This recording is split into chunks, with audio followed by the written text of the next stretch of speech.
What is up, YouTube, and welcome back to another episode.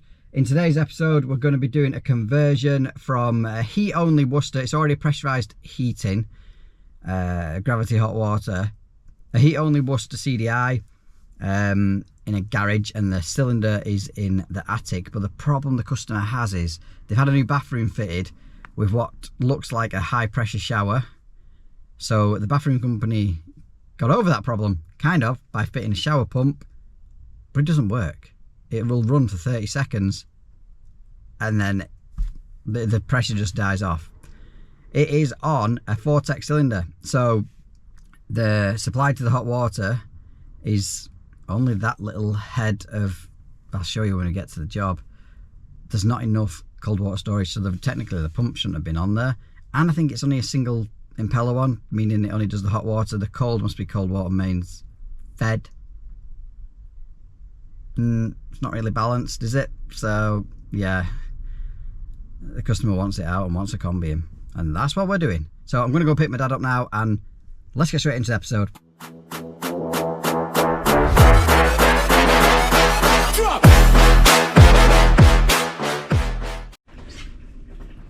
So this is what's coming out. It's heat only, this boiler, and that's why they've got an external expansion vessel. First we need to work out what pipe does what. So we just shut the cold water mains off now, and the hot water cylinder will start emptying. Figured out our pipe work. So we've got a flow from our boiler, you can tell that by the arrow on the pump, going into our free port. B for bath, so that's our hot water side, so that's redundant. A for the heating, so we're going to be connecting that flow onto there, taking out that gate valve and just put that on to so it's easy for maintenance going forward. That's cold water feed, which used to fill the old system. Well, we're going to be reusing that, probably dropping down the back to feed the boiler. We still need to find a hot supply somewhere, but there's obviously a hot tap there, so we might have to come behind these units and up. That's our gas pipe, which we're going to be putting a Worcester 8000 36 kilowatt in, and it is 28 mil from there back to the meter, so I'm hoping we're going to be alright for gas pressures. We've also got to put a Magna clean in, which this is the return, so it's probably going to go up here somewhere. That T currently is going around to the vessel for filling it back up, and it's already condensing, so we don't have to worry about that. And we just need a few spare going into the boiler, because I have got, like I said, the 8000, that's what the customer opted for. Heavy little buggers, but I've got the I don't know if I'm going to need that Flue extension because it's side exit, but I've got the system care pack, which comes with the filter, chemicals, keyless filling loop, even though the boiler's already got one there, and the comfort 2RF, which this is with the like Golden Boy style receiver that you plug into the bottom of the boiler. Easy for the customer and easy for me, so to literally plug that in the boiler for setting that up. So I'm going to get the system emptied now. I'll show you the attic bit a little bit later on, and get this boiler off the wall, and I'll check back in with you in a bit. Not a lot inside a heat only boiler. It's landed a bit crap for me because I was hoping I'd be able to reuse the gas and flow return connections, but it's not the same jig format as the new ones, so they're going to have to be renewed, which is, I suppose it is what it is, isn't it? Yeah, but there's not a lot at all. I've just took the condensate trap out and that's it. A big void here where the expansion vessel would go. Obviously you divert your flow manifolds and stuff. Gas valves in the same place as normal. With our power, that's our live neutral enough, and that's all we need to the boiler. So all this will be redundant. The old guy who's done it before me was very methodical. They're all labelled up. Cylinder start, frost start, I think that says room thermostat. Obviously we had labels here as well with pump, names. What a guy to be following. No, it wasn't Dad. He's just gone upstairs now trying to empty the cylinder. I'm going to start disconnecting the flue and trying to get this boiler off the wall before he gets done. We're not tiling it.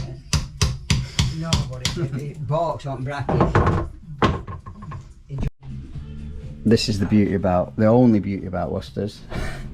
is the fact you pre-pipe the jig up before hanging the boiler on the wall.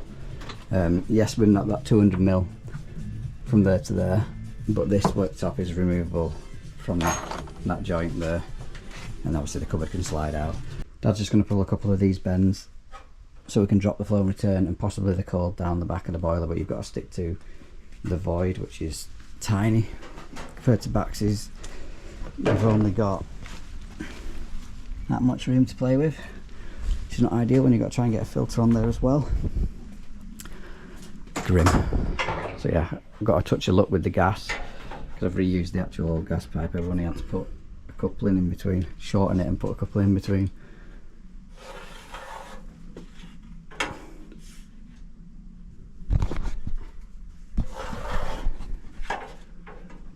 What are you doing? I just got to follow when I bend my pipes now. Don't You follow that there. Yeah, but I haven't got that because it's not on the wall. You don't need it on a lie dot floor. Lie that on the floor and then just follow them lines there. Yeah. We'll do it right way. Shame the blow off hole is miles too high for the holes. I have to drill a new hole out.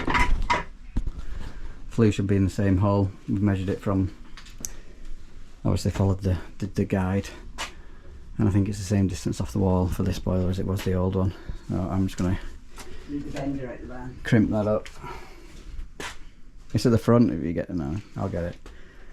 Just going to crimp that up and carry on piping up. We do need to go in the attic soon though, because it is getting, the sun's out and it's getting hot.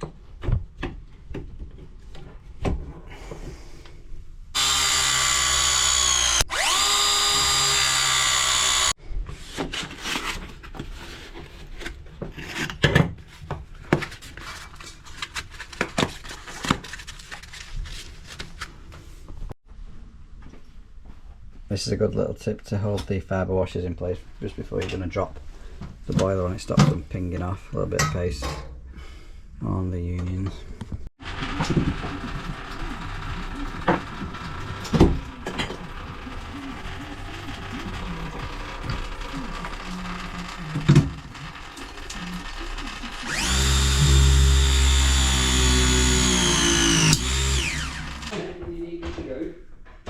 That's the new shower, which doesn't perform, and I'll show you why. Oh, well, nice and bonny bathroom, isn't it? It's tidy up here, isn't it? Yeah. So yeah, single impeller pump in it, so that's just feeding the shower. Is that only feeding the shower? And the hot's on the shower, yeah. And obviously the cold to the shower's pressurised. So there's not a balance there anyway, but you've only got that head of water, haven't you? Yeah. Filling. So there's no way that's the manufacturer's instructions anyway, is it? Who's making it? Is it Salamander? Yeah, it's a Salamander pump. It's a good pump. It's a very expensive pump, that, but Don't say it too loud, customers downstairs. So yeah, all this is coming out, and what we've got is, this is our coil, our flow and return to our boiler. We need to cap off the return. Return's the bottom one, isn't it? We'll have to just cap that off as far down there as we can, and the flow just cut off. The cold is this one coming up, which obviously we don't need to feed that anymore, but that's then going feeding. Where's that going to? That needs teeing in, so that's gonna have to, that tee's gonna have to be cut off in it, yeah, and linked out. And obviously this is our hot, which that's the hot to the shower. Oh my god, my back. And that's hot to the pump, so that's gonna have to be capped up here as well. If that makes sense, because we still need to keep the shower feeds live. Oh, my back. Nice bit of scrap if we can get this out, Dad. But that's your wages. Eat that. Oh, this is the tank cold feed now. Yeah, so the shower, you can just see the pipes over there. Yeah. The cold side of the shower was gravity fed off this tank here, and the hot was pumped. So it was completely unbalanced. However, Dad said you could have got around that by putting a twin impeller pump on it, but the water content's not there anyway. So. Storage. Anyway, it's coming out and it's not our problem. Oh, I've done, but I must have twisted my back from up there. Or it's lifting that monster on the wall. I didn't do it on my own. Oh my god, it's killing. I've not done the PRV. You're supposed to put the PRV using that plastic connector in, so it's easier to tighten that union up, but I normally manage to do it after. So I've just lengthened the flow and return now, put some clips on here. They're going to go across, obviously, to the MagnaClean. Cold is going to be teed in there to the cold there. The hot, we're going to come off here and drop down and go around this in speed fit and then up and lag it. Obviously it's only a single skin wall, as you can see through the flue hole. I'm going to do the flue now, I think, and yeah, we're getting there. It is 11 o'clock. We started at 9. I do need to pull my finger out because I'd like to get this finished in the day. That is as long as the flue goes. I've got a feeling it's not going to be quite long enough. I've got an extension, but yeah, we can all witness this together.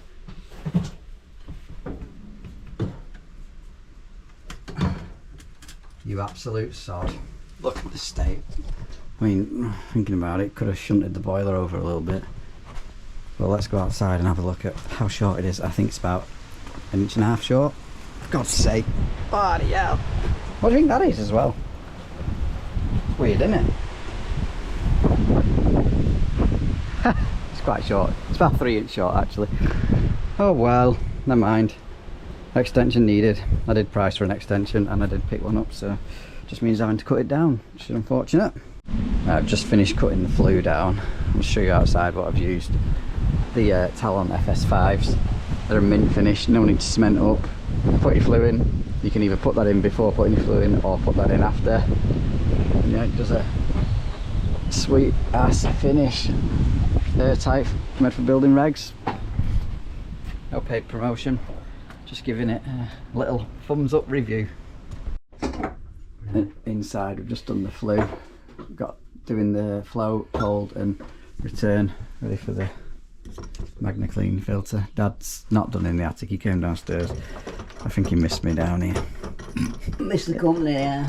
He blamed it on needing the press gun.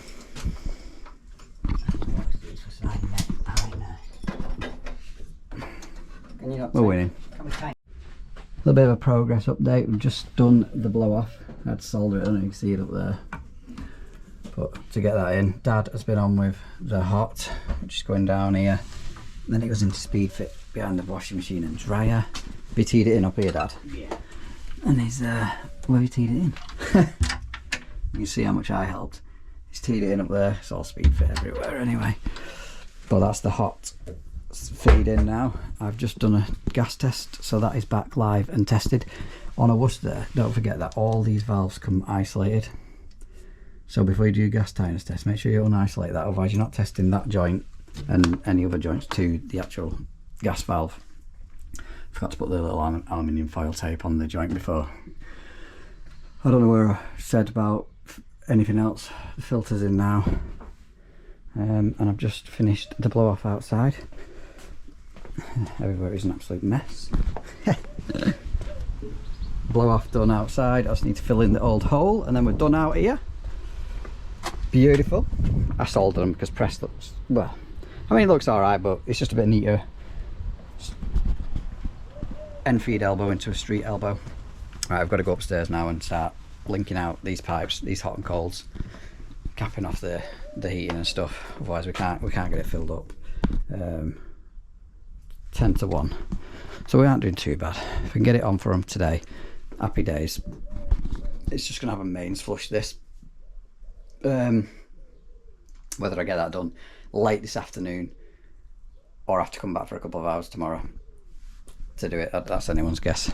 Main concern is getting it filled up, getting it on, so the customer's got heating and hot water for tonight.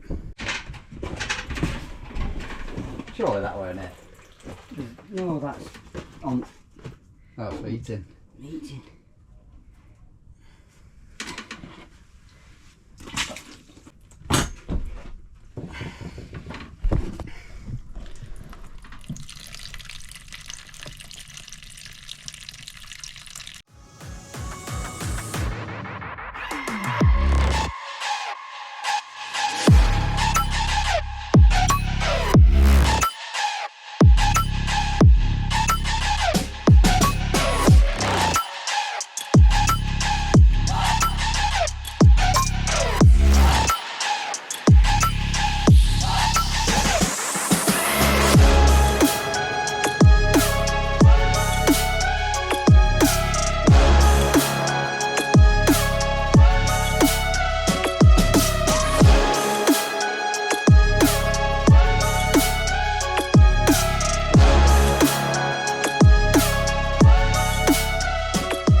Right, that's just pretty much tidy up here. We obviously cap the flow and return. You don't need to cap both of them, you don't need to cap the return, because that's linked into the heating, but it's safer just to cap them both.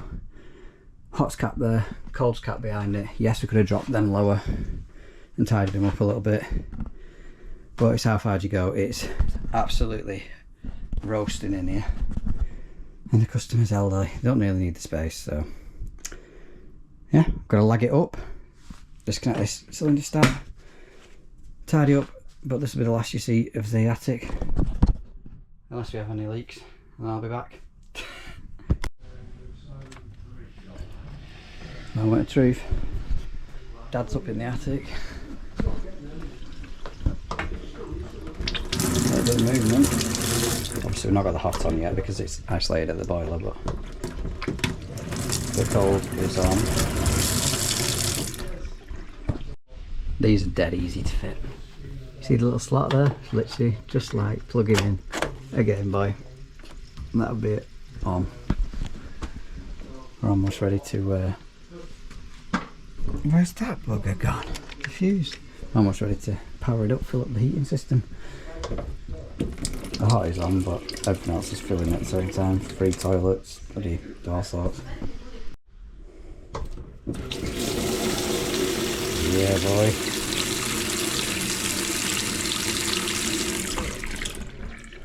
Beautiful. So I've just chucked a bottle of cleaner in the filter, and we're going to start filling it up for the first time. Dad's just gone round bleeding the radiators. Happy days. I need to find that little trunking bit that I've thrown in that massive box of bloody rubbish, which is not ideal, but we'll try and find that whilst he bleeds radiators. Condensate finished, up and running. Back tomorrow just to flush it out, mains flush it. Commissioned. Oh yeah, and get some more lagging because I didn't have enough. We're just using the old stuff anyway. Hot water is absolutely banging now.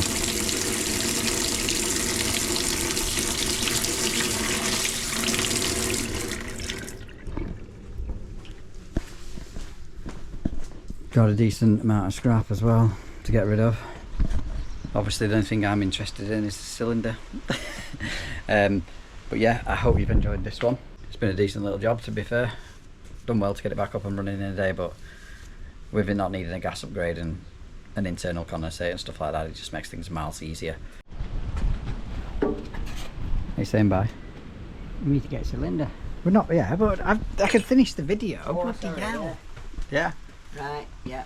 We'll see you again. I don't know if that's a good thing or a bad thing in the back of the van, making it look an absolute mess that I've got to tidy out. But Dad's not very good at saying outros. He's not used to it, is he? But anyway, I hope this has been an entertaining episode. Could have filmed more, but a bit up against it a little bit. I'm not going to bother filming the flush because they do absolutely dog crap anyway, so I'm not going to continue it tomorrow flushing it out. Unless it's horrendous and there's some good results, you won't see it. Thanks for watching. Don't forget to like, share and subscribe, and I will see you on the next one.